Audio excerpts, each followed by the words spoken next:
No. Why do snakes need hot inside? Because hot and cold side, and then the cold side, of course, that's where the snake. It's the cooler side, where the snakes, once it goes to the hot side, it can go to the cold side. Why do they need a hot and a cold side? Can't they stay at the same temp all the time? Yeah.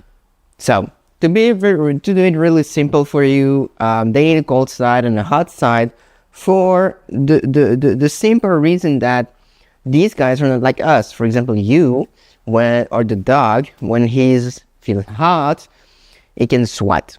If it feels cold, it can just chills, and then it warms up the body, or it cools down the body when you sweat, and when the tongue is out for the dogs, for example. Now snakes can do that.